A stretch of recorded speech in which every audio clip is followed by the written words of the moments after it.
안녕하십니까. 전문 패널들과 더불어서 정치 시사 현안을 분석하는 MBN 뉴스와이드 김만은입니다. 7월 임시국회 마지막 본회의에서 추경이나 정부조직법 개정안은 통과되지 못하고 있습니다. 추가 절차를 합의할지 빈손 그대로 7월 국회가 끝날지 불투명해 보입니다. 압수수색을 거부하고 빈털터리로 인수인계를 냈던 전 정부의 청와대 문건들이 이렇게 무더기로 발견되고 있는 상황 어떻게 봐야 할까요? 오늘 MBN 뉴스와이드에서 6분의 패널과 함께 분석해봅니다. 어서 오십시오. 안녕하세요. 안녕하세요. 네, 어서 오십시오. 아무래도 오늘 첫 번째 주제는 문건 관련이 되겠죠?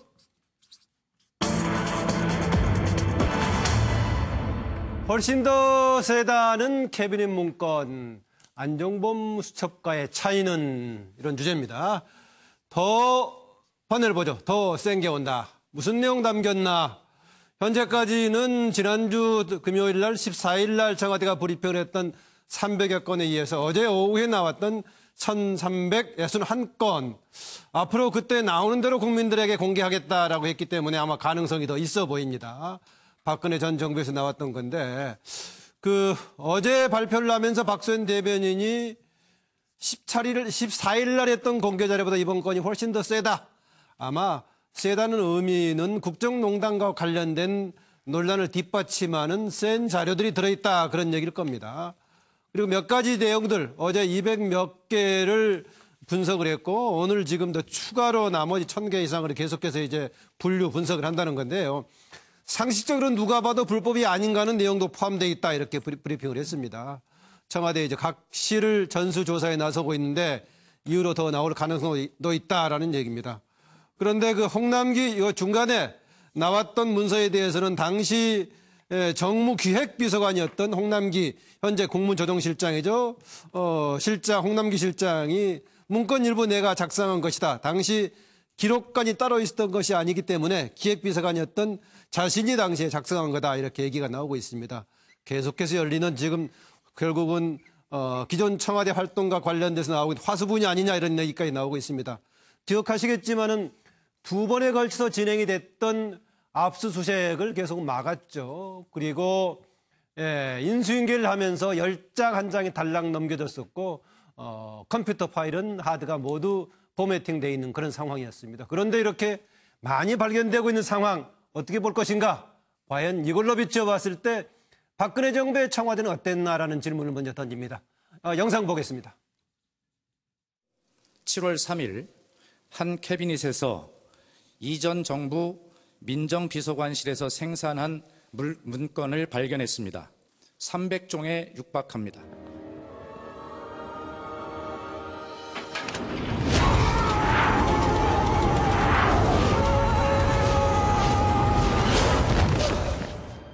삼성 및 문화계 블랙리스트 관련 내용, 현안 관련 언론 활용 방안, 의안부 합의, 세월호, 국정교과서 추진, 선거 등과 관련하여 적법하지 않은 지시사항이 포함되어 있어 총 1361건에 달합니다.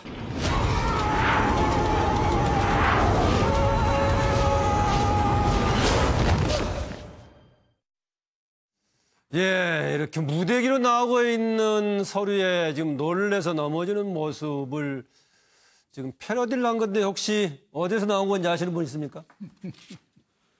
없어요?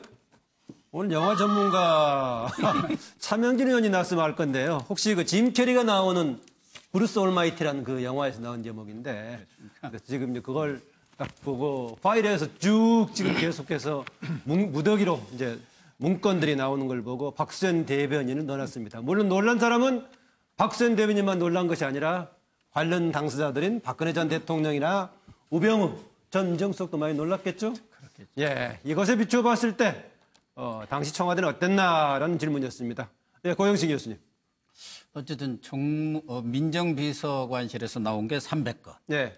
또 정무수석실 비서관실에서 나온 게 1351건 아닙니까? 현재 정무수석 당시에는 이제 정책조정. 네, 정책조정 기획비서관이 만들었지만 어쨌든 정무수석실 지금 정리하다 보니까 그렇게 많은 서류가 나온 거예요. 예. 그러니까 대통령 기록관에도 다 보내고 정리할 건 정리했는데도 불구하고 그냥 남겨진 거, 쓰레기 비슷하게 남겨진 거, 그냥 뭐 이렇게 한 것만도 저렇게 많이 있다는 것에 대해서 예. 뭐 본인들도 깜짝 놀랐다지만 아마 국민들도 깜짝 놀랐을 겁니다. 저 지금 내용들로 보면은 청와대가 뭐 국정 컨트롤 타워이기 때문에 예. 뭐 많은 뭐 이런 국정 전반에 대해서 다루고 그런 문건들이 생산되는 것은 뭐 당연하지만 예. 무소불위의 권력기관 맞다. 예. 정말 만기 침략을 하는 것이구나. 예. 그런데도 불구하고 탄핵 이후 완전 멘붕 상태로 빠진 그 청와대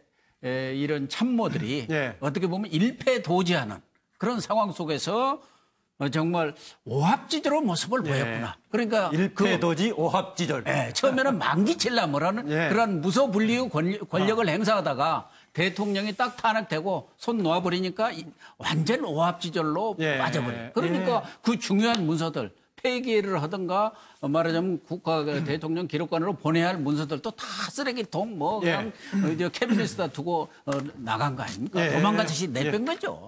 그러니까 뭐 시기적으로 보자면 초반 중반에는 무소불위의 만기칠람에서 말기엔 일패도지가 돼가지고 지금 이제 모두 놓고 도망갔던 오합지졸이 돼버렸다는 얘기인데요. 아까 제가 물어봤던 어디에서 패러디한 거냐 물어보니까 그 패널들 오늘 답을 아무도 못했는데 그거 다시 한번 보여주실래요? 서류가 놀래서 박선 대변인이 놀라는 장면. 예. 7월 3일 한 캐비닛에서 이전 정부 민정비서관실에서 생산한 문건을 발견했습니다. 300종에 육박합니다.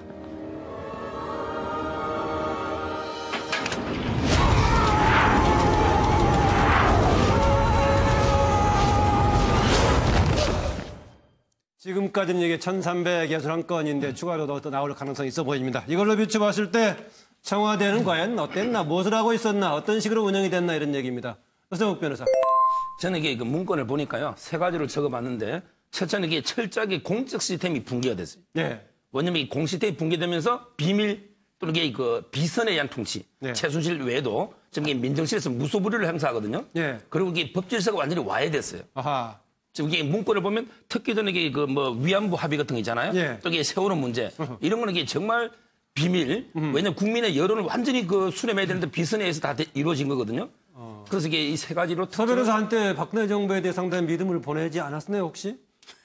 그러지 않았어요? 저는 이게 합리적 비판을 계속했는데. 예, 합리적 비판을 계속했었다. 예, 알겠습니다. 서동욱 변호사였고 서양호 소장. 네, 같은 서씨지만 부끄럽지 않는 서가가 되겠습니다. 뭐 좋으신데 서동욱 변호사. 저는 뭐 이 정도 되면 뭐 야반 도주한 거 아닌가. 청와대가 국정을 하지 않고 오히려 국정농단의 종합 상황실이 아니었냐 싶을 정도로 범죄 현장이나 이렇게 어지럽혀져 있고 수천 건의 문건들이 나뒹구는 현장들이 아닌가 싶을 정도인데요. 오죽 답답하면 김종필 전 국무총리마저 문건 공개가 말이 되냐. 도대체 참모들이 어떻게 했길래 통계력 없이 이 모양이냐 이 꼴이냐라고 아주 개탄을 할 정도입니다. 저도 뭐 청와대 근무해봤지만 국정 그 말기에는 소위 말해서 대선이 시작되면 청와대는 이미 내부 정리를 해나가기 시작합니다. 기록물로 지정할 건 지적하고 기록물이 아닌 경우는 소각하거나 폐기하거나 그래서 후임 정권에게 인수인계할 준비를 하는데 도대체 무엇이 급했길래 저렇게 허겁지겁 나갔는지 그리고 저렇게 공개된 문건 1300건 중에서도 상당수가 불법 탈법이 의심되는 국정농단의 자료로 간다면 도대체 평상시에 청와대는 무슨 일을 했는가에 대해서 의심하지 않을 수 없는 그렇기 때문에 압수수색 조사도 막았던 게 아닌가 싶은 생각이 듭니다. 예, 앞서서 얘기했던 김종필 전 총리 관련 얘기는 박근영 씨를 통해서 전달되는 것이기 때문에 전달을 어떤 식으로 했나에 따라서 좀 사실하고 좀 확인을 해볼 부분이 있는 것이기 때문에 감안하고 드려야 될 부분이 있습니다. 우리가 어떤 면에서는 청와대에서 문건 나왔을 때 청와대에서는 각 국정에 관해서 여러 가지를 가장 깊이 있게 논의하는 것이기 때문에 그걸 과연 모두가 파헤쳐서 볼 필요가 있느냐라는 문제도 혹시 제기할 수도 있겠습니다만은 지금 나왔던 것들은 정말 우리가 얘기했던 국정농단하고 직접 관련된 것들이 상당히 있어 보이기도 하고 박수현 대변인이 얘기했다시피 불법이 아닌가는 내용도 같이 포함되어 있고 이 부분이 훨씬 더 세다 그런 얘기를 하고 있습니다. 자, 정 교수. 예, 저는 뭐 이 박근혜 정부의 청와대를 좀 이렇게 말풀이를 좀 재밌게 한번 해본다고 예. 했습니다. 청와예라고 와해. 해서 이 와예라는 말은 그 귀하짝이 무너지지 와르르 무너지는 거 아니겠습니까? 근데 앞에서 청자가 개일청자입니다. 날이 맑게 갠다는 뜻이거든요. 예. 그러니까 박근혜 정부가 상당히 그 국정농단 게이트가 터지기 전까지만 하더라도 편법과 불법에 의해서 그 국정 시스템이 마비되고 그렇게 엉망으로 운영됐지만 나름대로는 그것이 가려지고 국민들이 잘 몰랐기 때문에 예. 그게 덮어질 수 있었지만 지난 가을에 촛불 혁명에 의해서 그 국정농단의 그 흐렸던 기운이 맑게 개면서 말 그대로 청와대에 종사했던 분들 자체가 스스로는 좀 정신적인 아노미 상태에 빠졌던 것이 아니냐. 예. 그렇기 때문에 그동안의 여러 가지 편법과 잘못들이 그냥 그대로 노출될 수밖에 없는 그런 그 일종의 정신적인 하나의 그 마비 상태를 그것이 보여주는 장면이 바로 지금 청와대에서 나오고 있는 이 여러 가지 문건들이 아닐까라는 생각이 듭니다. 예. 뭐 국민적 입장에서 본다고 한다면 그동안 잘못된 것이 바로잡히는 하나의 계기가 되긴 합니다만은 그동안 국정이 이렇게 정말 엉망으로 운영되었다는 측면을 들여다볼 수 있는 대목이라서 예. 씁쓸한 마음도 금할 수가 없습니다.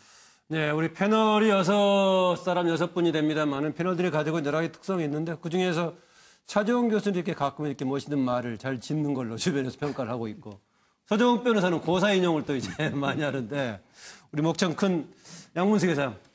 예, 요즘 목성을 한때 상당히 컸습니다. 예. 지금 목성 크다고 이야기하지 마세요. 알았습니다. 품격 있는 평론, 예. 우아한 평론의 양문석입니다. 알겠습니다. 목소리 너무 깔았나요?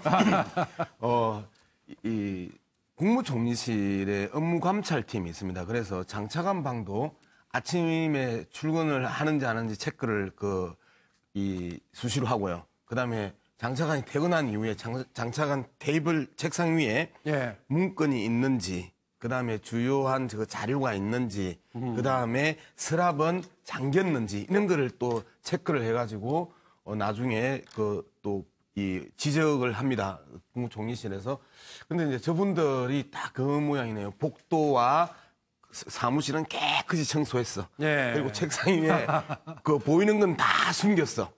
그게 끝이었던 거지.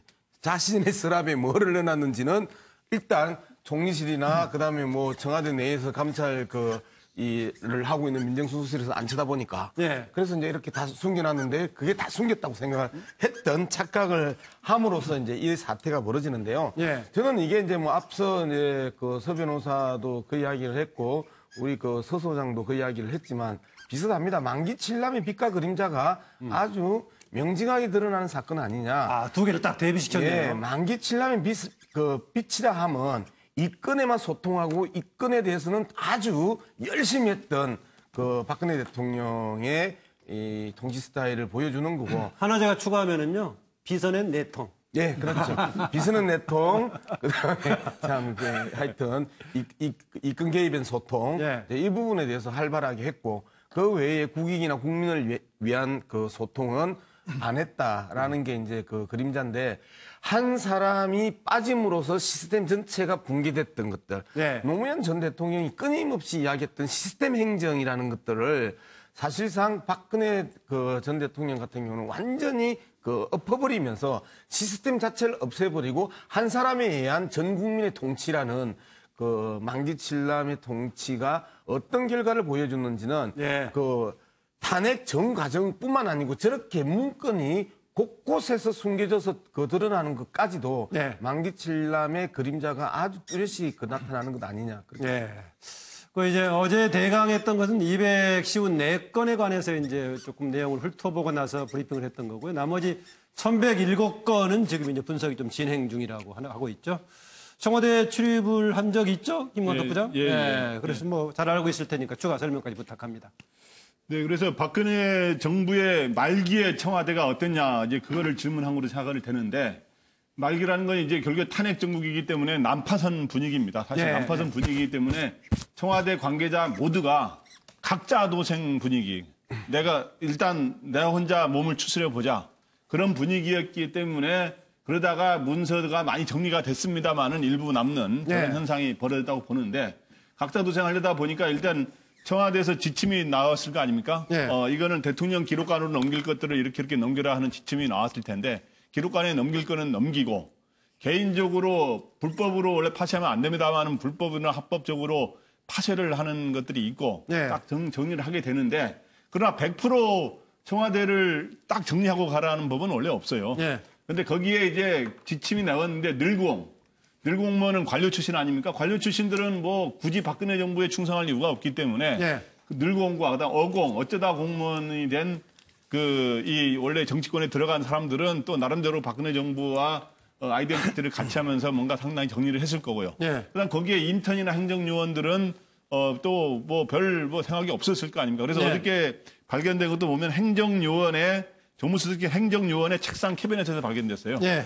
네, 그렇기 때문에 그렇게 발견됐다고 보고 저는 그러나 이게 발견된 게 원래 처음에 이 문재인 정부가 들어서면서 가보니까 뭐 자료 하나 없이 다 대통령 글까지 넘겨버리거나 파쇄해버렸더라. 하나도 없더라. 10장 넘겼다는 거 아닙니까? 네, 그런데 지금 발견됐다고 해서 엄청나게 충격적이고 놀라운 일이 엄청난 일이 벌어진 것처럼 하는 것도 저는 바람직하지 않다고 바람직하지 봅니다. 않다. 당연히 청와대 왜냐하면 새 정부 들어선 이후에도 과거 청와대 직원들이 일부 근무를 했거든요. 네. 그럼 자기 책상을 정리 안 하고 있기 때문에 일부 문건이 나올 수 있는 건 자연스러운 거고 단지 그 문건을 어떻게 처리하느냐는 네. 것은 합법적인 방식으로 네. 하면서 국정농단에 밝힐 것은 밝히되 합법적인 방식으로 하면 되는 거지 저게 무슨 경청동지할 일이 생긴 것처럼 뭐 이상한 일이 생긴 것처럼 하는 것도 저는 그 바람직하지는 않다고 봅니다. 그래서 이제 뭐 처리 과정도 약간의 지금 김광덕 부장은 논란 여지가 있다고 좀 보고 있습니까?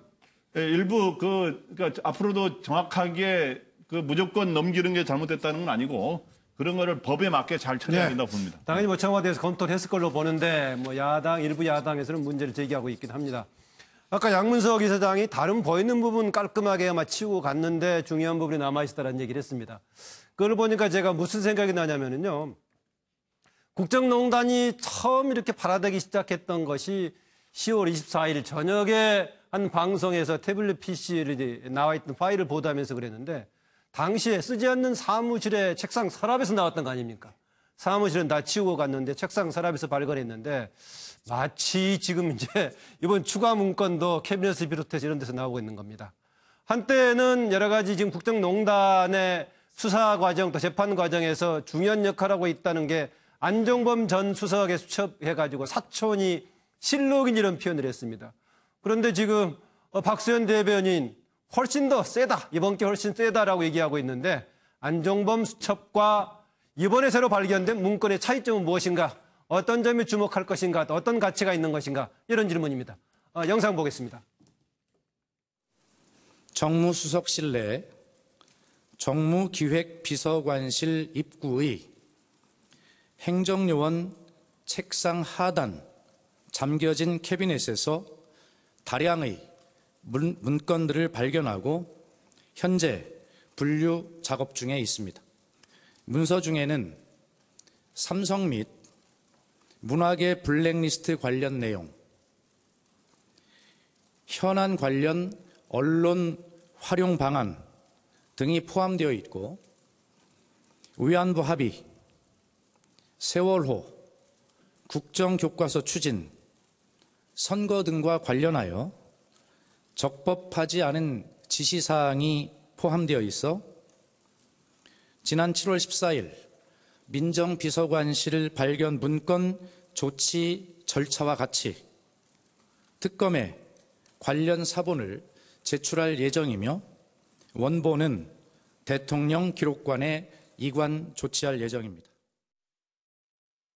그 수첩에 기재된 사항이 뭐 일정 부분은 대통령이 지시한 사항인데 또 상당 부분은 대통령께서 그냥 불러주신 사항도 많은 것 같은데 그 비율이 대략 어느 정도 되는 것 같습니까? 주로 대소관 관련된 것들은 이제 주로 지시사항이나 그냥 이야기하시는 것들이 있습니다. 그런데 대소관 사항이 아닌 경우는 대통령께서 일단은 불러는 주시되 지시는 전혀 안 하고 그냥 단순히 불러주십니다. 그런 경우 보면은 담당 수석이 이미 알고 있는 경우도 있고 해서 제 소관이 아니면은 그냥 단순히 이야기하시는 거는 그냥 적고 안 챙기고 잊어버립니다. 저는 당연히 전임 청와대 관계자에게 문의를 하거나 네. 대통령 기록관리전문위원회에 사전 협의를 했습니다. 그런데 이런 절차를 거치지 않고 어제 갑자기 뭐 생중계 요청까지 하면서 자료를 공개했거든요. 네. 이것은 저희들이 볼 때는 여론몰이식 공세를 통해서 재판을 개입하려는 청와대의 불순한 의도가 있다고 밖에 볼 수가 없습니다. 네. 이번에 캐비넷 문건이라고 지칭되고 있는 두 번에 걸쳐서 대량으로 발견된 문건의 성격, 이전에 안종범 수첩과 비교했을 때 어떻게 볼 것인가라는 거였습니다. 차재훈 교수. 예, 저는 뭐 이렇게 써봤습니다. 안종범 수첩은 안마천, 그리고 지금 그 청와대 캐비넷 문건은 박실록이라고 써봤습니다. 네. 안마천은 뭐 사마천, 사기를 쓴 사마천을 지금 생각을 하는 거고요. 사마천은 성이 사마 아닙니까, 혹시? 예, 그래서 그런 걸 일단 지적하시네요. 안마천 뭐 사람들이 생각이 쉽도록 그렇게 어쨌든 제가 쓰고 싶은 이야기는 이겁니다. 안마천 그러니까 안종범 수석은 한 명이 쓴 거죠. 그리고 이제 캐비넷 문건은 여러 사람이 이제 같이 해서 그렇군요. 사관이 여러 사람이라는 뜻인 거죠. 그리고 어떻게 보면 안종범 수첩은 집합이라고 할 수 있다면 캐비넷 문건은 여러 사관들이 같이 쓴 이 전체 집합일 수 있다. 그럼에도 불구하고 그럼 캐비넷 문건이 그럼 더 뛰어나고 우수하냐? 그렇지는 않다는 거죠. 예. 이 사마천이 쓴 사기 자체가 그 고대 중국사의 역사를 서술하고 있듯이 뛰어난 또 이렇게 그 저작 능력을 보여주고 있지 않습니까? 그렇기 예. 때문에 안마천이 쓴 이 안종범 그 수첩 자체가 증거 능력이라든지 그런 여러 가지 당시의 그 정황을 그 현실을 이 전달하는 능력에서 뛰어나니까 결코 뒤지지 않는다는 것이죠. 그렇기 예. 때문에 어떻게 보면 안종범 수첩이나 캐비넷 문건은 당시 박근혜 정부의 국정농단 실태를 보여주는 데 있어서 어금버금하는 그 정도의 증거 능력은 저는 갖고 있다고 봅니다. 둘 다, 예. 네. 김광대 부장. 예, 저는 뭐 이번 게 훨씬 세다 이렇게 하는데 훨씬 센지 안 센지는 실제로 비교해 봐야 될 것 같아요. 예. 일단 대부분 발표할 때 보면 항상 이번 게 세다 그래요. 원래 신문에서도 그렇고. 근데 이제 그거는 왜 그러냐 하면 안종범 수첩은 우리 그동안에 우리가 정확한 보도에 따르면 대통령이 박 전 대통령이 직접 지시하는 거를 다 메모한 게 많아요. 예. 그 다음에 청와대 비서실장이 주재한 청와대 회의라든가 여러 가지 회의를 메모한 게 있고 크게 두 가지가 있는 거로 확인이 됐고요. 그 다음에 이번에 캐비넷 문건 현재까지 민정수석과 정무수석실에서 발견된 걸 보면 비서실장 주재 청와대 회의가 주로 어저께 이번에 공개 많이 됐고 네. 그런 여러 가지 청와대 회의들 그다음에 대통령에게 보고한 내용 가령 삼성의 지금 승계 경영권 승계 단계이기 때문에 어떻게 지원해야 되느냐 하는 걸 보고한 내용들 이런 거기 때문에 대통령의 말이 직접 들어가 있는 안종범 수첩보다 과연 네. 세다고 하는지는 큰 틀에서는 현재 확인되지는 않습니다. 그래서 센지 안 센지는 진짜 비교해봐야 될 것 같고 그런 점에서 박 전 대통령의 육성이 들어가 있는 거는 주로 안종범 수첩이기 때문에 예. 그게 더 재판에서는 현재까지 더 큰 영향을 발휘하고 있지 않은가 이렇게 생각이 듭니다. 예. 우리가 지금 두 개만 비교하고 있는데요. 사실 더 중요한 뭐 두 개가 발견됐으면 아쉬움이 있는 것도 있죠. 대표적인 수첩 이름이 먼저 나왔던 게 박근혜 전 대통령의 수첩 이게 나오면은 더 중요한 자료가 될 수도 있을 것 같은데 그거는 뭐 나오지 않고 있으니까는요. 한때는 목청이 컸다가 지금은 가장 차분하게 분석하고 있는 양문석 이사장. 네, 뭐 이거는 사적 기록과 공적 기록이다라고 아주 이제 심플하게 그 정리를 했습니다. 근데 이게 이제 공적 기록으로서 증거 능력을 인정을 받으려고 하면 한 두 가지 단계를 이제 거쳐야 될 거 아닙니까? 작성자가 누구이고 작성 정황이 그 밝혀져야 되는 부분인데 어쨌든 뭐 청와대가 이 부분을 밝히지 못한 상황에서 검찰에 넘긴 거고요. 문건의 작성자와 작성 정황이 밝혀지고 난 이후에 이게 이제 공식 문건으로 확정이 되면 수집 절차가 정당했던가, 그다음에 작성 과정에 있어서 강압은 없었는가, 그다음에 작성자가 직접 체험했는가, 간접적으로 전해 들었는가 이런 부분들이 이제 그 다 정리가 되면 이거는 그 법률적으로 증거 능력으로 이제 그 인정이 된단 말이에요. 이 상황까지 중앙지검 특수 일부가 이제 조사해서 이걸 밝혀내고 이게 증거 능력으로 그 법률적으로 인정받는 증거 능력을 확보를 한다면 이거는 결정적인 그 이 증거 자료가 될 수밖에 없습니다.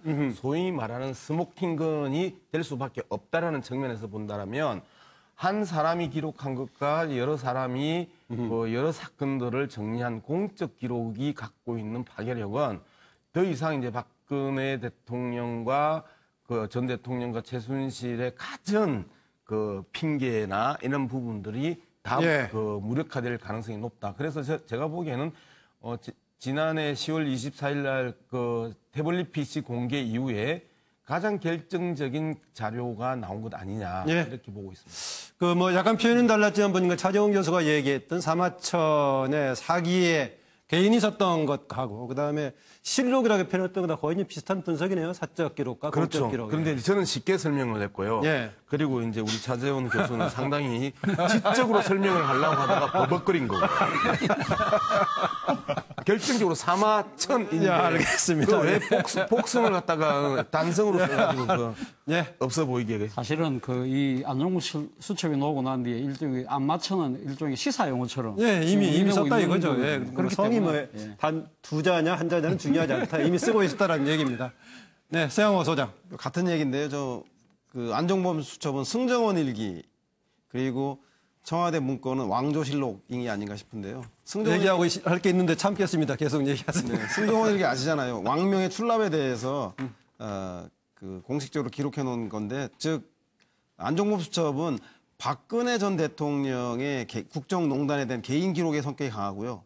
제가 볼 때는 왕조실록, 이번에 캐비넷에 나온 문건은 박근혜 대통령보다 아래로 오는 행정관까지 청와대 모든 식구가 똘똘 뭉쳐서 국정농단에 조직적으로 개입한 그 의혹이 드는 그 증거가 아닌가 싶고요. 예. 그 두 가지 물증은 공이 국정농단에 대한 물증으로서 자리 잡는데, 한 가지 그 첨언을 하자면 국정기록물과 관련해서 기록물법을 위반했다라고 야당과 일부 언론에서 비판하고 있는데 예. 사실상 이번에 발견된 문건은 대통령의 기록물이 아닙니다. 대통령 기록물에 대한 지정은 청와대의 비서실장과 대통령이 할 수 있는 겁니다. 그렇기 때문에 현재 지정 기록물이든 일반 기록물이든 간에 발견된 것은 기록하지 않고 유실된 누락된 것입니다. 네. 따라서 그것을 후임 청와대에서 발견해서 이것이 기록물인지 지정 기록물인지 위해서 대통령 기록관에 보낸 건 정당한 절차고, 다만 우리가 어렸을 때 삐라 주스면 경찰서 신고하지 않습니까? 그런 것처럼 불법적인 국정농단에 의혹이 있는 문건이 나온 건 당연히 검찰이 수사를 의뢰하는 겁니다. 네. 이것이 위법하다라고 국정기록법에 대해서 위반됐다고 하는데 그건 동의할 수 없고, 국정기록물법에 위반되려면 기록물로 지정이 돼야 되는 것에만 네. 한정해야 한다는 말씀 드리고 싶습니다. 고 교수님. 저는 지금 이번에 나온 문건들은 과연 최종 공식 문건인가? 네. 말하자면 공식 문건이었다면 아마 기록물로 지정이 됐었을 겁니다. 그렇지 않았기 때문에 남아 있었던 거고, 뭐 전체 내용은 모르겠습니다만은 지금 대변인이 박수현 대변인이 이렇게 공개한 내용들을 보면은 상당히 그 참모들 간의 허심탄회하게 논의한 내용. 말하자면 뺄 것은 빼고 이렇게 해야 하는데 그렇지 않은 내용들이 지금 다 담겨 있는 거 아니겠습니까? 그러니까 불법적이고 탈법적인까지 남겨 있기 때문에 이것은 날것. 말하자면은 자료로서는 날 것이고, 경우에 따라서는 예를 들면 증거 능력으로 본다면은 이건 직접적인 증거가 되지 않겠느냐. 네. 말하자면 거기에서 정제되지 않은 내용들이 대부분이 있는 것 같아요. 물론 거기에 이제 문건으로서 나온 내용도 있지만 적어도 최종적인 대통령 기록물로 지정이 되고 그것이 공식적으로 나왔다면 아마 기록물로는 넘어갔지 않았겠냐. 그렇지 않았기 때문에 네. 비서관이나 이런 사람들 캐비넷에서 내놓은 내용이고, 그래서 훨씬 더 날 것이라는 거고, 뭐 대통령이 안종범 전 수석한테 지시한 내용들은 어떻게 보면은 한 차례 걸러진 내용들이기 때문에 좀 네. 정제된 것이어서 네. 조금 증거 능력은 조금 떨어지지 않나 그런 생각도 듭니다. 예. 그 박근혜 전 대통령에 대한 탄핵이 헌재에서 결정된 게 3월 10일이었죠? 3월 10일이었는데 바로 청와대에서 퇴거하지 않고 이틀 있다가 3월 12일 날 가면서 삼성동 집에 난방등 아무게 준비가 안 됐다, 이런 당시 이제 해가지고 들락달락하는 모습이 보였습니다. 그걸 두고 나서 박근혜 전 대통령이, 당시 대통령이 그걸 너무 이제 탄핵될 걸 준비를 안 하지 않았었느냐, 이런 지적도 있었습니다. 혹시 청와대에서 문건 서류 관련도 그런 것을 대비하지 못하고 있다가 부랴부랴 나가서 혹시 이런 일이 발생한 거 아니냐라는 지적을 일부에서 하는 사람도 있긴 합니다. 예, 서정욱 변호사. 저는 이게 그 법적으로 분석해 보면요. 예. 박수현 대변인 말이 맞아요. 왜냐하면 센 이게 거다? 왜 더 세냐면 아하. 바로 이게 안종범 수첩은 간접 증거. 이게 정황 증거랍니다. 그렇게 이번에 얘기했죠, 법원에서 이미? 간접 증거가 되는 거고, 개념상. 그다음에 근데 이번에 놓는 거는 청와대 문건 이게 직접 증거가 돼요.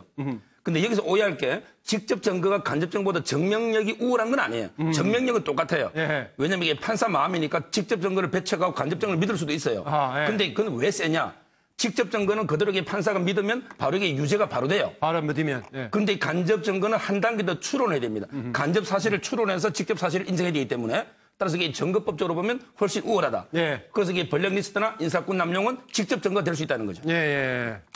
뭐 직접 지금 홍남기 현 국무조정실장이 당시 이제 정무 기획비서관을 할 때 정리했다라는 뭐 얘기를 하고 있습니다. 그런데 왜 거기 있는지는 모르겠다 이런 얘기를 하고 있습니다. 아까 제가 박근혜 전 대통령의 그 늘 한때 수첩공주라고 했다 수첩에 궁금해할 수 있고 그게 결정적인 자료가 될 수 있다라고 했는데요. 사실은 본인의 발언을 통해서 본다면은 메모를 가장 많이 남겼을 법한 사람이 누구냐? 우병우 전 민정수석입니다. 서재, 차량, 심지어는 화장실에 가서도 메모하고 수첩을 준비했다라고 했기 때문에 가장 많이 만들었을 법한데 본인은 다 파쇄했다라고 하니까 정말 다 파쇄한 건지 모르겠는데 중요한 자료들이 될 법한데 추가로 지금 이렇게 나오고 있는 것 같습니다. 다음 주제로 넘어갑니다. 네, 정유라 장시호 관련 얘기입니다. 난데없는 비자금 전쟁, 최순실 비자금 실체는 질문입니다. 손은 눈보다 빠르다. 사라진 최순실 비자금 누구 손에 있을까라는 겁니다. 이 공방이 오가서 그랬던 겁니다. 지난달에 그 정유라 영장실질심사 과정에서 검찰과 주고받는 과정에서 엄마 비자금 장시호가 가져갔을 것이다라고 얘기하고 있습니다. 그러니까 검찰이 전화 통해서 확인해 보려고 하니까 무슨 얘기냐 말도 안 되는 소리다 있으면 찾아가라 이렇게 얘기를 했습니다. 그런데 아다시피 최순실 씨 귀국했다가 바로 검찰이 소환에 간 것이 아니고 하루 반이 지났죠. 귀국 후 31시간 동안 있다가 이제 검찰에 간 건데 당시에 왜 이렇게 여유 있는 시간을 줬느냐 논란도 있었습니다. 그때 은행으로 돌아다니면서 수억을 정리했던 것이 있는데 과연 그것만 했을까? 여러 가지 비자금 논란도 있고 심지어는 항상 지금 뭐 여러 가지 페이퍼 컴퍼니 추적을 하고 있다는 더불어민주당의 안민석 의원은 아직도 추적하겠다고 독일까지 가서 지금 현재 있다고 하는데 결과는 구체적으로 안 나오고 있는데요. 비자금 관련 이런 얘기입니다. 왜 최순실 비자금 얘기가 난데없이 이렇게 나오고 있고 정유라 장시호가 왜 이렇게 충돌하고 있는 것인가라는 얘기입니다. 질문 준비해 주시고요. 자료 보겠습니다. 싸늘하다. 가슴에 비수가 날아와 꽂힌다. 하지만 걱정하지 마라. 손은 눈보다 빠르니까.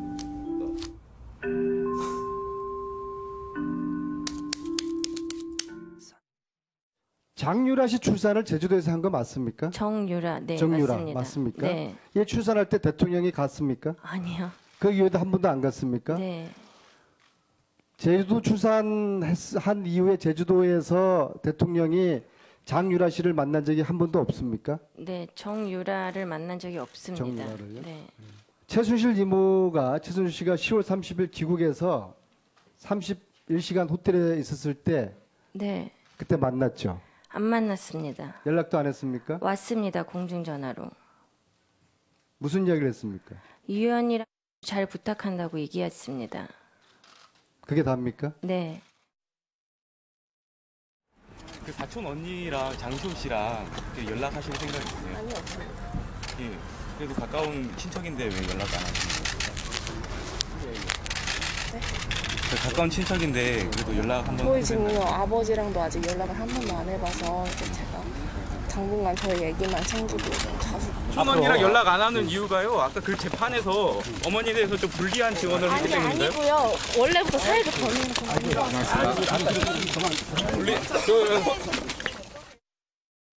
네, 그 청문회에서 장시호 씨하고 안민석 의원하고 주고받는 장면이 나왔는데요. 또 최근에 최순실 씨가 안민석 의원을 법정의 증인 또는 참고인으로 꼭 부르고 싶다 이런 얘기를 계속하고 있습니다.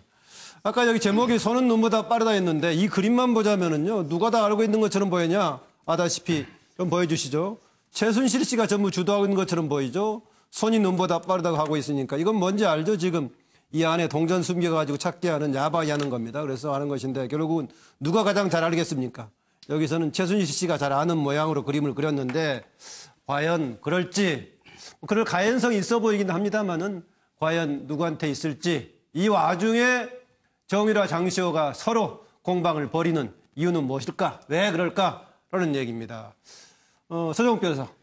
저는 이게 저 두 사람 중에요. 예. 항상 이 장시호 말을 좀 더 신뢰합니다. 정유라 말이 좀 더 거짓이 많다 봐요. 그러니까 정유라 정거는 전 두 가지 의도로 보는데 첫째는 이제 비자금 수사를 지금 안민석 의원을 검찰에서도 추적하고 있어요. 예. 이 수사 방향을 뭔가 이게 혼선을 줘서 장시호 쪽으로 돌리려는 이런 게 고도의 의도가 있고. 그래요? 두 번째는 예. 이게 그 장시호 진술의 신빙성을 탄핵하는.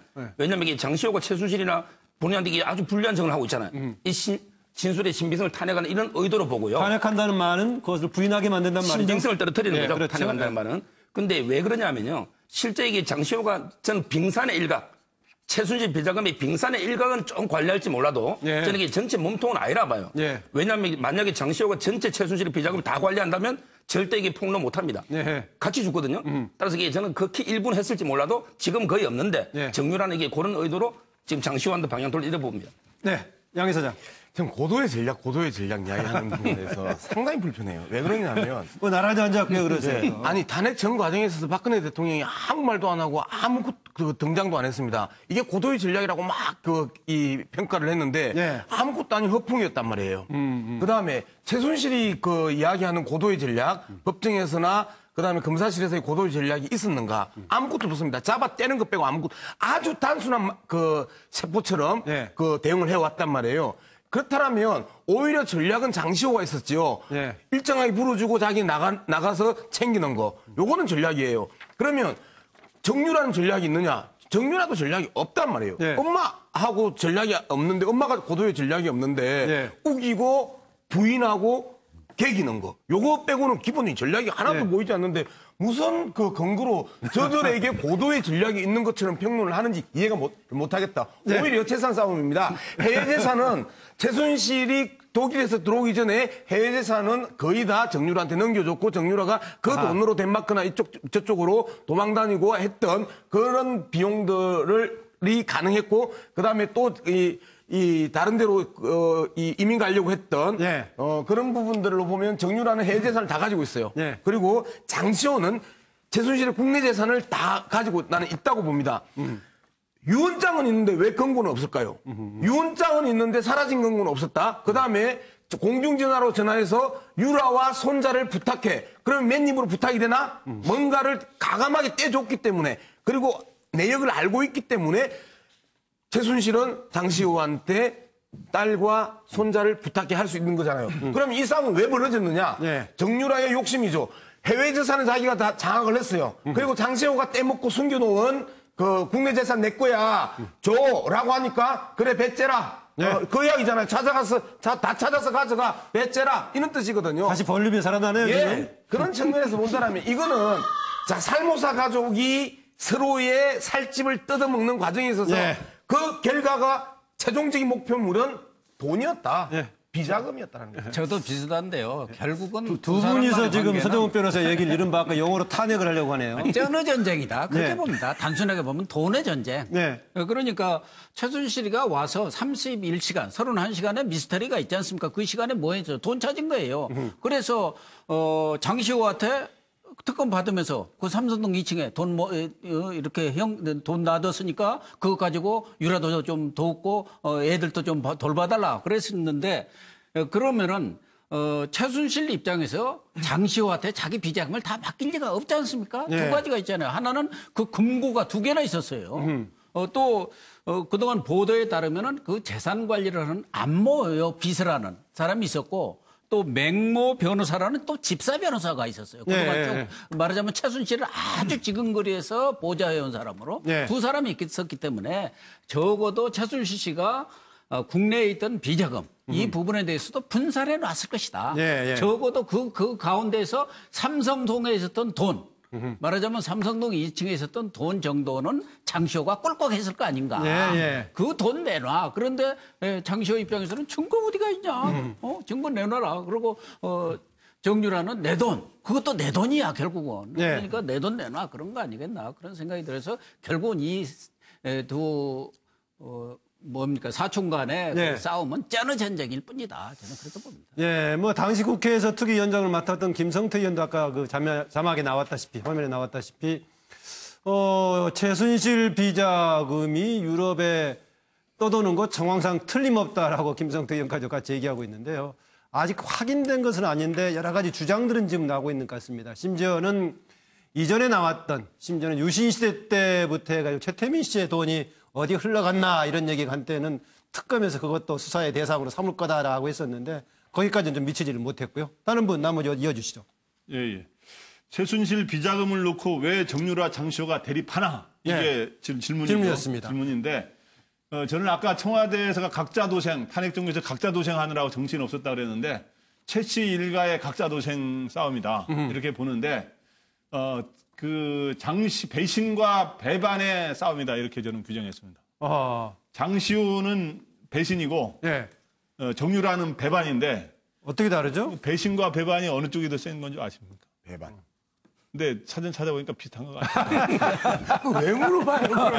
야구하는 거 알고. 관심을 끌기 위해서. 아까 부패 이야기만 나오면 아주 목소리를 높이시길래 역시 그 부패, 반부패 전도사. 알았어요. 그래서 근데 어떤 차이가 있냐면 장시호는 주로 이 최순실을 겨냥해서 배신을 했어요.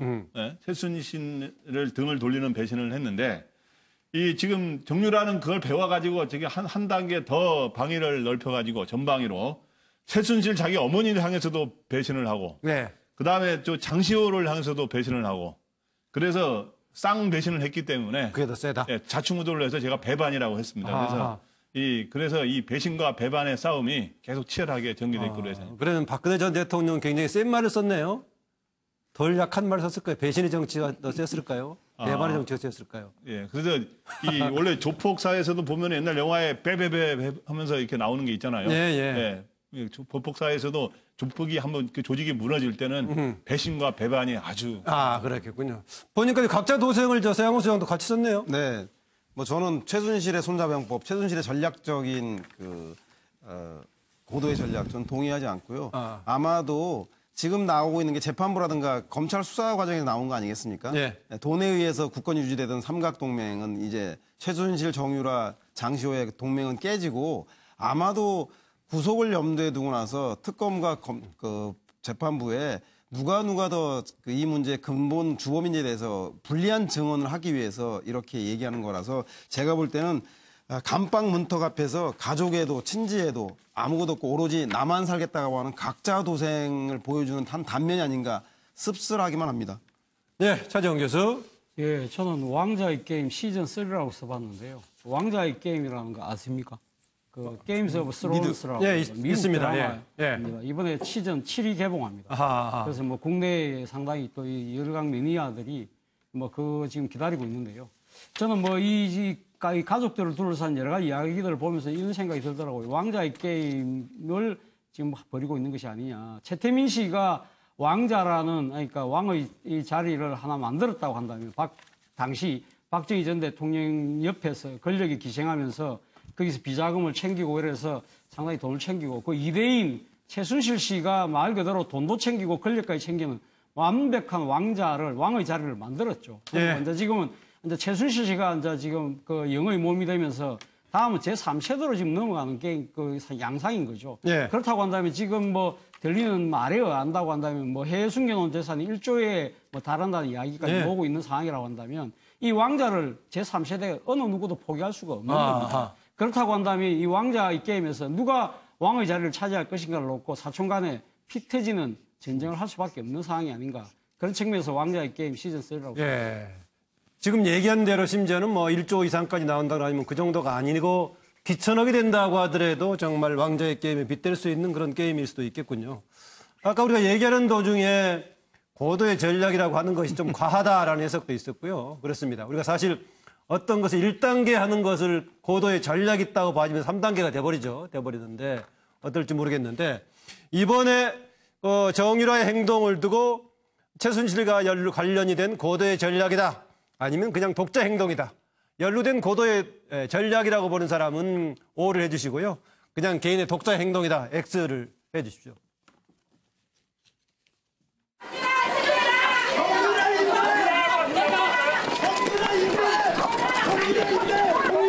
갑자기 나오신 이유가 뭡니까? 유라 씨 한마디만 부탁드립니다.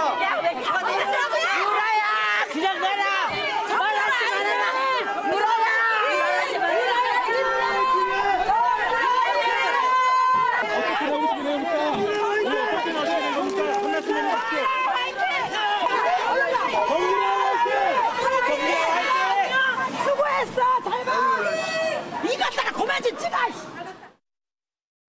예, 지금 뭐 정유라 뭐 증인으로 이제 출석했다 가는 장면에서 뭐 자기 편으로 이끌어내려고 같이 응원하고 격려하고 하는 사람들인데 혹시 그 우병우 전 민정수석이 법정에 왔다 갔다 할 때 우리의 영웅 외치던 같은 사람들이 아닌가 모르겠습니다. 이거 OX만 하고 확인만 하고 지나가려고 했는데요. 처음 했을 때는 전부 다 독자 행동이라고 X를 들었는데 중간에 싹 둘러보더니 그냥 지나가려고 했는데 차재원 교수가 O로 바꿨어요. 바꿨으니까 또 전략에 맞춰줘야지. 혼자 바른 게 드리겠습니다. 앞서 제가 말씀드린 대로 왕자의 게임이라고 한다면 엄마를 배신한 것도 어떻게 보면 이 제3세대에서 엄마와 관계를 절연하고 이 왕자를 차지하기 위한 고도의 전략의 하나의 이 노림수에서 놓은 것이 아닐까 하는 생각이 지금 제가 앞서 이야기했던 거하고 좀 맥락이 닿지 않을까 싶어서 바꿔봤습니다. 그 점을 좀 지적해주고 싶었다. 부분에서 바로 제가 반박을 할게요. 그거는 가감 없는 욕망의 배설이지 전략적 행위가 아닙니다. 그렇잖아요.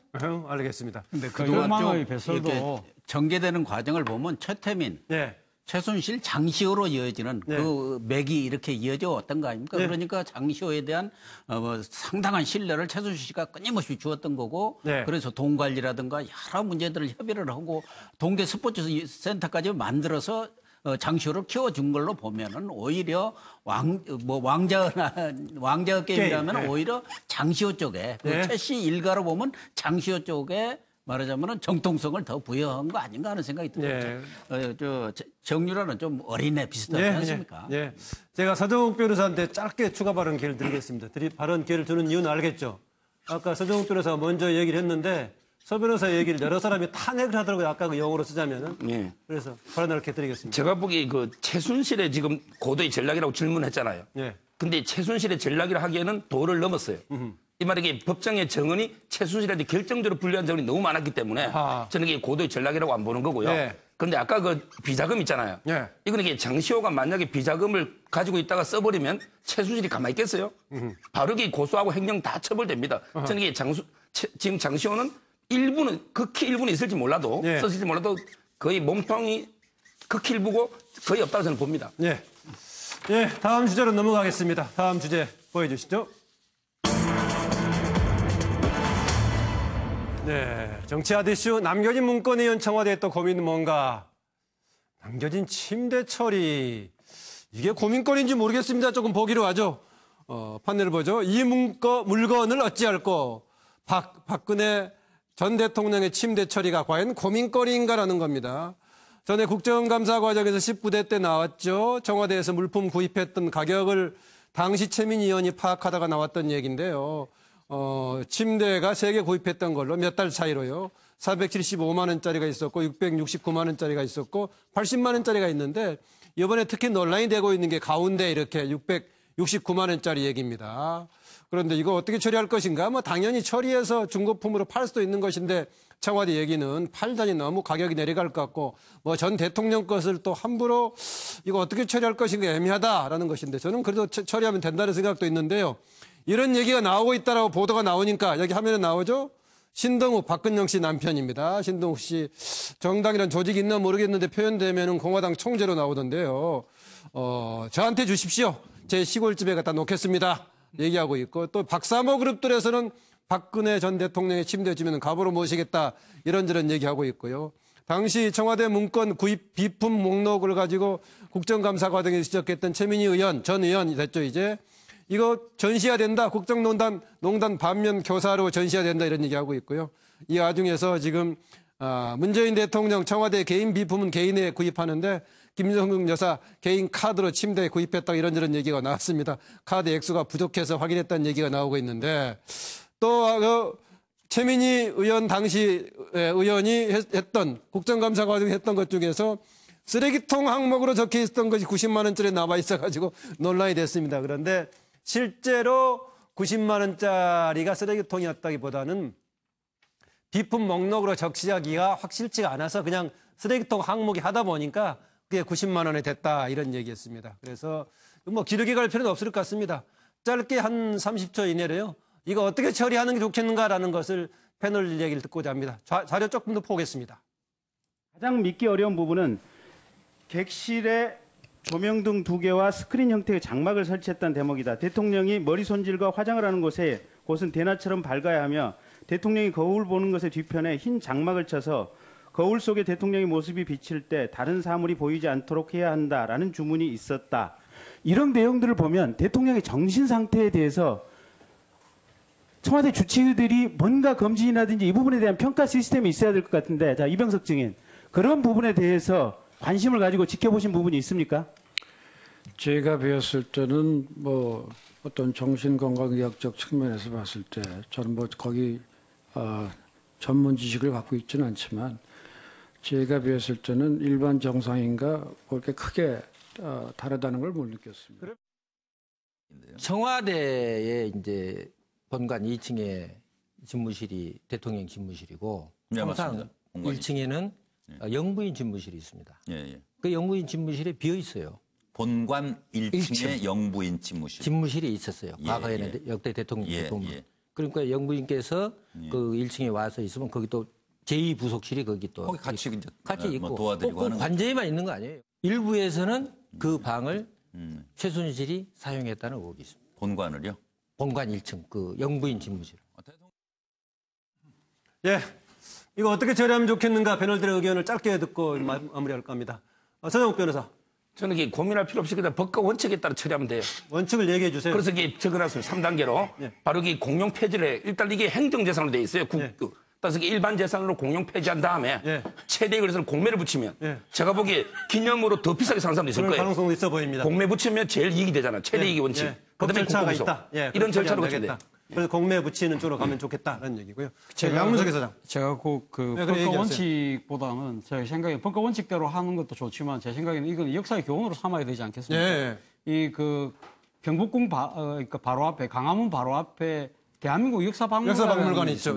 거기 제가 작년에 한 가본 적이 있는데 거기 가보면 대한민국이 태동돼서 이 그 산업화 민주화 과정을 고스란히 다 담아놨습니다. 예를 들면 시발 택시도 전시되어 있고요. 87년도 60항쟁의 그 길거리 투쟁도 생생하게 다 정리되어 있습니다. 그렇다고 한다면 이번에 박근혜 전 대통령의 국정농단 자체가 우리 현대사의 민주주의 후퇴를 갖고 왔고 그것이 촛불혁명에 의해서 다시 복원되는 과정이라고 한다면 어떻게 보면 우리 자랑스러운 역사일 수도 있는 겁니다. 그리고 또 한편으로는 이 권력자에 대한 교훈이 될 수 있다고 한다면 대한민국 역사발굴관에 아마 이 침대를 전시를 함으로써 그 당시의 교훈을 새기는 것이 하나의 좋은 것이 아닐까 하는 생각이 듭니다. 나오지 뭐 세 분도 비슷비슷한 얘기하십시오. 비슷한 의견이니까 제가 말씀을 드리겠는데요. 저는 그 역대 대통령의 공동 기념관을 앞으로 만들어가지고 뭐 이거를 계속 팔고 뭐 복잡하게 할 필요 없이 거기에 기본적으로 필요한 것들을 다 전시하는 기록물과 기본적인 비품들을 전시하는 거에서 지금까지 보면 개인 대통령 기념관 박정희, 김대중, 김영삼 지금 노무현 앞으로 대통령 기념관도 만드는 거 아닙니까? 그래서 그런 거를 하는데 그런 것도 뭐 개인적인 것도 필요하지만 역대 대통령의 공동 기념관을 만들어서 하면은 거기에 잘한 거 못한 거 다 있을 텐데 그걸 모든 거를 교훈으로 삼는 그런 자리가 되지 않겠는가 이렇게 생각이 됩니다. 세양호 소장도 비슷한 기념관 박물관인데 앞에 적폐라고 붙어 있네요. 네, 적폐 박물관에 보냈으면 좋겠다는 생각이 듭니다. 동경대학을 가보면 야스다 강당이 전공투 관련해서 불탄 채로 보관되어 있는데요. 역사는 항상 좋은 것만 기록하는 게 아니라 잘못되고 교훈을 얻을 것도 그 국민들에게 오랫동안 남겨둬야 한다는 생각이 들어서 저는 뭐 669만 원 침대, 90만 원 휴지통, 1억 원 상당의 헬스 장비, 몰래 카메라 등등 역사의 수치스러운 이 장면들을 대대손손 후손들에게 경각심을 주기 위해서 남겨놔야 되지 않겠나 생각이 듭니다. 네, 침대 하나의 처리 문제가 아니라 관련된 다른 것들도 같이 이른바 적폐 교훈으로 삼기 위해서 적폐 박물관으로 보내야 된다 이런 주장을 하고 있군요. 네, 고 교수님. 저는 뭐 박근혜 전 대통령이 국정농단을 했고 그게 또 적폐를 많이 한 것은 사실이지만 이런 뭐 침대라든지 또 쓰레기통이 얼마니 어쨌든 전직 대통령의 그런 사사로운 일까지를 일부러 공개할 필요 꼭 있을까? 이런 것은 국격의 문제 또 뭐 여러 가지 그런 차원에서 본다면은 청와대가 조용히 처리할 일이지 이걸 국민들한테 다 말하자면 공개하는 것이 과연 옳은 건가 하는 생각을 합니다. 그런 차원에서 뭐 한 말씀 지적을 드리고 뭐 다 대통령 기념관이 있는데 지금 이제 박근혜 전 대통령도 최종적으로 법의 심판이 내려져야겠지만 어쨌든 뭐 지금의 기세로 본다면은 친박 인사들이 박근혜 기념관도 만들지 않겠나. 그 이전에 그냥 박정희 대통령 기념관에다 조용히 갖다 놓으면 되지 않겠습니까? 아버지 그 기념관에. 그걸 가지고 뭐 이러니 처리를 할 수가 없느니. 그동안 대통령 여러분들이 있었기 때문에 그 전례가 다 있어요. 그 전례에 따라서 처리를 해버리면 아무 문제가 없어요. 전직 대통령들 그 침대를 어떻게 해석했습니까? 그런데 세 개씩 구입한 전례는 처음이니까요. 아니, 그 공매를 했던 무슨 절차들이 있었는데 그에 따라서 처리를 하면 되는 것이지 쓰레기통을 90만 원이더라. 뭐가 어쨌더라 하는 것은 저는 품격이나 국격에 맞지 않다고 봅니다. 네, 양문석 기자장. 아까 서변 이야기하고 나서 차 교수가 바로 안 받았으면 제 평론 진짜 이상하게 될 뻔했어요. 그랬어요? 차 교수 말씀이 이제 그 대한민국 역사박물관으로 기증해서 역사적 교훈을 삼자라고 이야기를 했고, 우리 방금 고 교수님은 그냥 그런 것들을 뭘 또 뒤집고 까고 하냐. 그냥 박정희 기념관으로 보내지라고 하는데 뭐 둘 다 뭐 보낼 필요 있나요? 그냥 국립요양원에 기증하면 국유재산의 그 위치 이동만 하고 그 쓰다가 버리면 되지. 국립요양원이 있나요? 그냥 국립으로 만든 요양원들이 많잖아요. 근데 그런 관련 의료기관에 보내가지고 쓰고 치우면 되지. 그걸 갖다가 뭐 저는 그런 짧게 단순하게 생각을 했는데 두 분 이야기가 뭐 차 교수님 말씀도 맞고 고 교수님 말씀도 맞고 그래서 뒤에 하는 게 훨씬 유리하네요. 뭐 어떤 사람은 6사람 패널인데 마지막 자기 할 때까지 기다리니까 지루하다는 표현을 오늘 패널은 아닙니다만은 제가 이걸 짧게 넘어가자고 한 이유는 어제부터 오늘 거쳐가지고 상당히 흥미있는 주제이기도 하고 해서 계속 다른 방송에서 다루고 우리 방송에서 다루고 있어서 짧게 넘어가자라고 했었는데 오늘 얘기 들어보니까 굉장히 다양한 의견이 나왔습니다. 적폐박물관에서 또 역대 대통령 합해서 놓자는 얘기도 있고 했다시피 전정욱 변호사 얘기했다시피 그대로 법대로 그대로 했던 대로 처리하자. 결국 공매되면 처리가 잘 될 거다. 이런 얘기까지 했습니다. 다음 주에 넘어갑니다.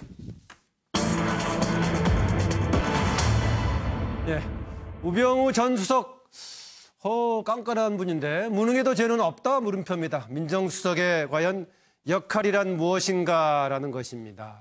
좀 보죠. 전에도 최순실 관련해서 질문할 때마다 몰라요 계속 그랬고 이후에 다른 질문 나왔을 때도 그랬는데 이번에 청와대 캐비넷에서 나온 문건 나오니까 역시 뭐 어떻게 된 건지 모르겠다라고 얘기했습니다. 계속 가장 깐깐하다고 했었는데 이렇다면 오히려 모른다면 우리가 이거를 오히려 무능했던 역대 민정수석 중에서 가장 무능했다는 걸 자처하는 거 아니냐 이런 얘기가 나올 법답니다. 계속 최순실부터 역대 얘기하고 있다. 그러나 제가 앞서 다른 주제에서 얘기했습니다마는 박근혜 전 대통령으로부터 무슨 지시가 나올지 몰라서 서재에 있든 차 속에 있든 뭐 어디에 있든 심지어는 화장실에 있을 때까지도 메모와 수첩을 준비했었다. 이런 얘기 계속했습니다. 계속 모르겠다고 하고 있는데요. 지금 새 정부에서 민정수석으로 간 조국 전 교수, 조국 민정수석은 지금 민정수석 관련 부분을 꼼꼼하게 지금 들여다보겠다. 정인의 문건이 왜 덮여졌는지 얘기하고 있고요. 이번 문건 터졌을 때 청와대 문건 다시 나오니까 박범계 의원 우병우 전 민정수석 재소환 불가피하다. 또 최근에 수리온 우리 국산 명품 헬기라고 했던 지금 이 문제가 되고 있죠. 이것도 결국은 우병우가 뒤에 있다라고 정의당의 김종대 의원은 얘기하고 있습니다. 정말 아까 제가 얘기했다시피 화장실에 가서도 메모지하고 수첩을 준비했다고 했는데 이렇게 중요한 일이 불거졌는데 모른다고 한 우병우 전 민정수석 정말로 어떻게 봐야 될까라는 것입니다. 우병우 민정수석 계속 모른다는 거론된 이유 또 더불어서 박근혜 정부에서 우병우 민정수석 박정권에서의 민정수석은 과연 어떤 역할을 했는가 이런 질문을 던지면서요. 자료 보겠습니다. 제가 발표한 캐비넷 문건에 대해서 알고 계십니까? 언론 보도 봤습니다마는 무슨 상황인지 무슨 내용인지 알 수가 없습니다. 수석님 재임할 때 생산된 문서라고 청와대에서는 얘기를 하는데 그럼 전혀 뭐 보시거나 이런 건 없으신 거예요? 답변 들었습니다. 삼성 합병권에 대해서도 모르십니까? 증인도 공직이 계속 있었으니까 업무 일지를 쓰거나 업무 수첩 같은 거 갖고 다니면 쓰지 않습니까? 예. 그 자료 지금도 갖고 있습니까? 다 폐기했습니까? 다 폐기했습니다. 그래요. 예. 그걸 궁금해서 물어보는 거예요. 폐기한 특별한 이유가 있습니까?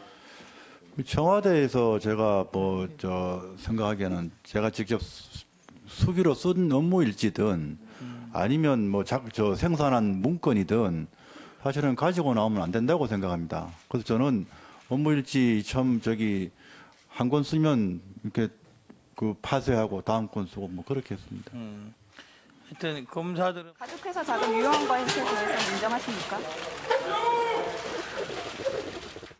구속되시면 마지막 인터뷰일 수도 있는데 한마디만 해주십시오. 국민들에게 하실 말씀이 있다면요? 대통령 관련해서 참으로 가슴 아프고 참담한 그런 심정이 들어가 있습니다. 조사받고 나온 신경 한마디만 해주시죠. 충실히 조사받고 설명드렸습니다. 들어갈 때 참담하다고 하셨는데 그게 무슨 뜻인지 한마디만 부탁드리겠습니다. 자, 고생 많으십니다. 이 카이의 어떤 내부의 자금 비리, 횡령이라든가 배임죄 이런 것들은 이미 3년 전에 그 가능성이 포착이 됐는데도 지금까지 수사가 안 돼 왔고 그 당시에는 감사원이 고속 고발까지 했습니다, 카이를. 그런데도 이후에 박근혜 정부 기간 내내 감싸줬단 말이죠. 그리고 그 배경에는 청와대에서 민정수석실에서 이걸 직접 컨트롤을 했다. 저는 우병우 수석이 핵심이라고 봅니다. 네, 마지막 김종대 의원 수령 관련 인터뷰까지 같이 이제 소개가 됐는데요. 양문석 이사장. 예. 우리가 일반인들, 민간인들도 자신의 사생활을 기록한 일기도 이사할 때 반드시 챙기는 목록 중에 하나잖아요. 그리고 나이가 들면 들수록 그걸 갖다 모아놓고 또 보는데 청와대에서 업무일지는 자자손손 그 집안의 가보가 될 수가 있는 중요한 기록들이거든요. 그런데 일기에 대해서는 이야기하지 않았지만 업무일지는 그때마다 파쇄시키는 게 자기의 스타일이다라는 건 그냥 우리가 봐도 거짓말이고요. 법추어. 양문석 이사장이 이제 밀어붙이는 개념이죠. 법 미꾸라지가 되는 방법론을 이제 강의를 한 거죠. 첫 번째, 모른다고 한다. 두 번째, 알아도 모른다고 해야 한다. 세 번째, 이게 중요합니다. 들켜도 모른다고 해야 한다. 김기춘 비서실장 같은 경우는 들키고 인정을 했단 말이에요. 이게 차원이 다른 거죠. 들켜도 끝까지 모른다고 해야 된다. 했는데 동영상이 나와도 모른다. 잡힐 사인이 나와도 모른다. 이게 이제 우리 우병우 전 민정수석이 법 미꾸라지가 되는 방법론을 저렇게 온몸으로 가르쳐주는 거예요, 국민들에게. 그러니까 우병우의 모른다의 배경과 의미를 다 마지막 단계까지 얘기를 했군요. 서양호 이사장. 서양호 소장. 저 이사장 시켜주시는 겁니까? 감사합니다. 저는 고등학교 때 우리 시험 봤을 때 빵점 맞는 애들이 있어요. 객관식인데. 백지도 아니고 다 문제를 찍었는데 선생님이 불러서 하는 얘기를 들었는데 빵점을 맞을 수 있는 사람은 정답을 다 알아야지만 피해갈 수 있다고 그랬거든요. 따라서 제가 볼 때는 우병우 수석이 아무것도 모른다라는 얘기는 결국은 다 알고 있다라는 얘기인 것 같습니다. 정윤회 문건 유출 사건을 문건 유출 사건으로 바꾸면서 국정농단 문고리 3인방에 대한 국정농단 문제를 덮은 것으로부터 출발해서 대통령 주변의 측근과 친인척들 그리고 측근 비리에 대해서 누구보다 제일 먼저 아는 게 게이트키퍼를 하는 민정수석입니다. 지금 야반 도주하듯이 버리고 간 문건에 보더라도 국민들이 알면 기절초풍할 만한 국정농단에 관련된 문건이 많은데 우병우 수석이 기억하고 있는 건 얼마나 많겠습니까? 이런 기억도 못하는 게 이렇게 중요한 게 많은데 따라서 이것들은 우병우 수석이 박근혜 전 대통령의 국정농단의 처음과 끝, 알파와 오메가를 모두 다 알고 있는 반드시 재수사해야 되고 문제가 밝혀질 때까지 끝까지 발본색원해야 한다는 생각이 듭니다. 네, 우병우 전 민정수석이 본인은 업무 수첩은 바로 한 달 지나고 쓰고 나면 다 파쇄해버린다라고 했는데 대통령이 언제 어떻게 지시할지 몰라서 화장실에까지 메모라든가 수첩을 가져간다 했는데 그거는 아마 대통령의 지시사항인데 한 달 지나서 파쇄했겠어요? 그건 아닌 것 같아서 그 두 말은 좀 앞뒤가 안 맞는 것 같아 보이기도 합니다. 네, 고영식 교수님. 우병우 전 수석이 본인 주장은 나는 대통령의 지시를 수행하는 가교 역할만 했다. 예. 그래서 본인 스스로는 무능한 수석으로 이렇게 자처를 했어요. 나 종이 호랑이였다. 난 대통령 지시사항에 그걸 수행만 했을 뿐이지 네. 다른 내용은 잘 모른다 해갖고 스스로 그 똑똑한 우병우가 나는 무능한 사람이야 이렇게 자처하면서 지금 넘어가고 있는 거 아니겠습니까? 뭐 직권남용을 그럼에도 했다고 불구하고. 얘기하려고 하는 거죠. 예, 예. 그렇죠. 직권남용 아니다. 그냥 난 지시상 수행했을 뿐이다. 그럼에도 불구하고 기승전 우병우 예. 모든 것이 우병우로 이렇게 규결되는 건 뭐겠느냐. 예. 결과적으로는 문어발식 권력을 전부 행사하다 보니까 여기저기 안 걸린 데가 없었던 것이고 예. 특히 대통령의 저는 그 역할이라는 게 민원 집사 역할을 했다. 예. 방사청이고 국정농단이고 최순실이고 대통령하고 관련되는 것은 다 보고 감싸주고 이렇게 한 것 아닌가. 예. 그래서 대통령 집사. 예. 이렇게 그러니까 기승전우네요. 말 그대로 말씀하신 대로. 네, 김광덕 부장. 예, 예. 요즘에 거론될 때마다 사건이 거론될 때마다 왜 우병우 전 수석이 계속 거론되느냐? 예. 가장 큰 이유는 그거죠. 이름 말 맞다나 국정농단과 관련해서는 소위 좌순실 우병우 아닙니까? 상순실 아니었고요. 예, 그러니까 예. 대통령의 그러니까 아병우. 지금 최순실을 박근혜 전 대통령보다 더 우위에 있다는 주장도 있습니다만은 예. 어쨌든 좌가 우보다 앞서니까 좌순실, 우병우, 오른팔이다 이거죠. 그렇기 예. 때문에 원래 민정수석이 다루는 영역이 워낙 많습니다만은 예. 사실 민정수석은 모든 문제를 다 다룬다 그래요 원래. 다 왜 그래서 이번에도 문건에도 보면은 삼성의 경영 승계를 지원하자는 것도 민정수석에서 발견할 정도니까요. 예. 근데 거기에다가 우병우 전 수석은 어느 또 민정수석보다도 실세, 일을 실자 실세가 아니라 진짜 실력자인 실세 역할을 했었기 때문에 또 비서관에서 수석으로도 아주 뭐 짧은 기간에 고속 승진을 했죠. 예. 항상 거론되는 것인데 항상 모른다고 아까 하니까 진짜 지금 앞으로 수사를 더 철저히 해야 되는 상황인 거죠. 네. 그 옆에 차재원 교수. 예, 저는 뭐 우병우 수석이 미다스의 손이 그러니까 마이다스의 손이 아니었나 그런 생각이었습니다. 한때요. 한때. 그런데 이것이 지금 마이너스 5로 바뀐 거죠.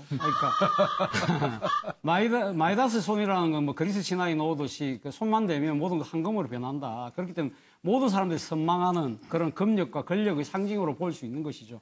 사실 어떻게 보면 앞서 뭐 우리 김 부장 말씀하셨지만 이 박근혜 전 대통령의 당시 오른팔 역할을 하면서 뭐 지금 손 안 댈 때 뭐 모든 걸 다 관여할 수밖에 없는 그런 상황이었다. 예. 그렇지만 그것이 결국은 자신의 도구로 돌아온 거죠. 그렇기 예. 때문에 사건이 터질 때마다 자기한테는 모든 것이 마이너스가 될 수밖에 없는 그런 상황이다. 그런데 사실 그 그리스 신화에 나오는 미다스의 손, 마이다스의 손을 상당히 좋게 해석하는 수도 있지만 따지고 보면 안 좋은 캐릭터입니다. 이윤기 선생이 뭐라고 그리스 신화를 많이 번역했던 이윤기 선생이 그 이야기했습니다. 마이다스가 계속 손을 내면 사람도 자기가 좋아하는 사람도 황금으로 변하고 자기가 먹어야 될 음식도 황금으로 변하고 결국은 그것을 소원했던 그 자체가 한없는 욕심, 한없는 어리석음의 캐릭터라는 거죠. 예, 그런 걸 적정한 보면, 수준을 지켜야 된다 그런 그렇죠. 얘기겠죠. 그러니까 예. 이 지금 우병우 수석의 이 현재의 체질을 보고 있으면 아마 그 윤기 선생이 이야기했던 마이다스의 캐릭터로 그러네. 결국 그대로 같은 지금, 얘기네요. 결국은. 예, 그대로 보여주고 있는 것이 아닌가 생각해요.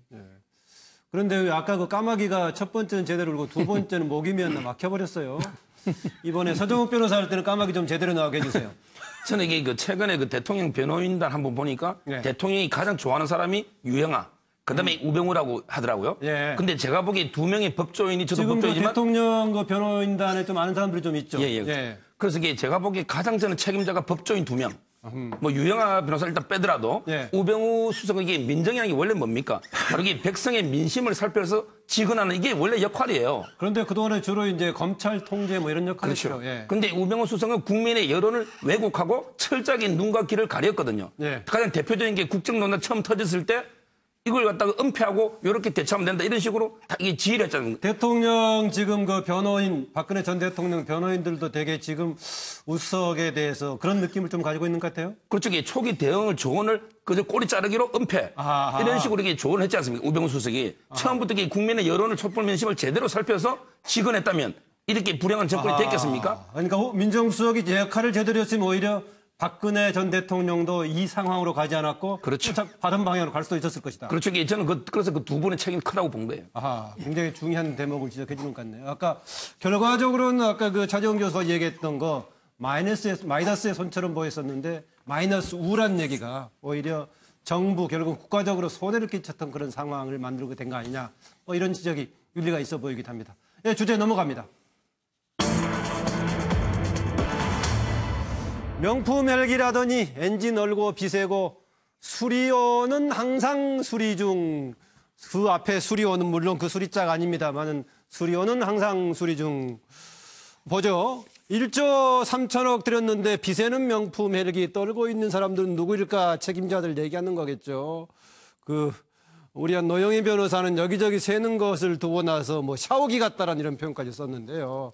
아다시피 유리가 특정 뭐 어지간한 그 낮은 온도에 견디지 못하고 결빙이 돼버리고 파손이 되고 이렇게 하고 있고 비행기 헬기가 일어서려고 할 때 초반에서 어느 정도 통제가 되지 않으면은 몸체에 부딪히는 이런 상황이 생겨서 엔진이 멈춰버리게 되고 있고요. 빗물이 새는 데가 여러 군데가 새고 있다는 얘기입니다. 처음에 임명이 됐을 때요.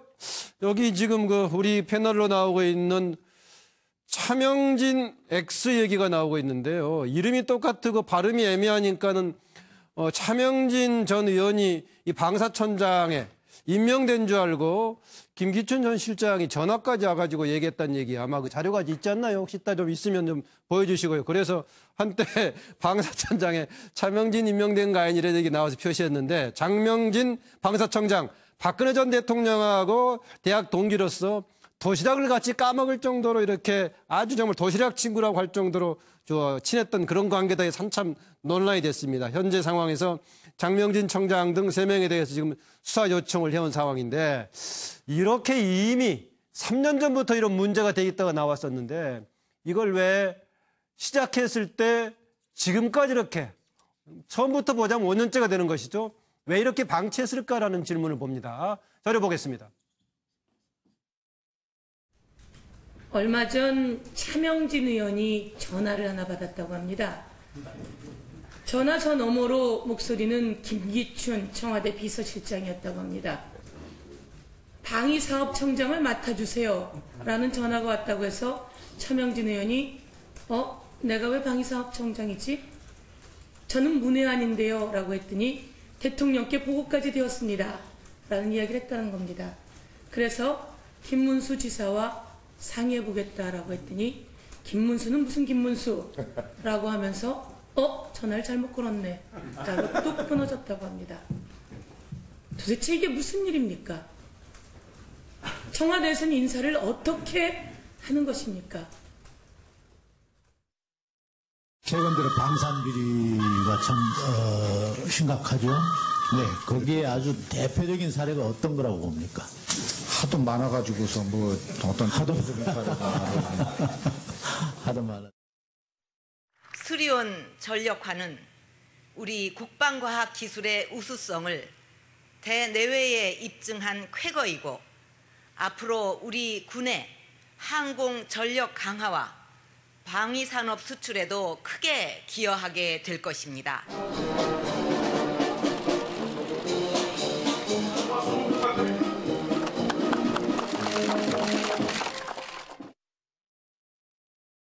결빙 환경에서의 운용 능력이 보완될 때까지 수리온의 전력화를 중단하고 제작사의 손해배상을 청구하는 방안을 마련하도록 하였습니다. 아울러 수리온 헬기의 전력화 재개와 관련하여 방위사업청장 등 3명을 업무상 배임 등의 혐의로 수사 요청하였습니다.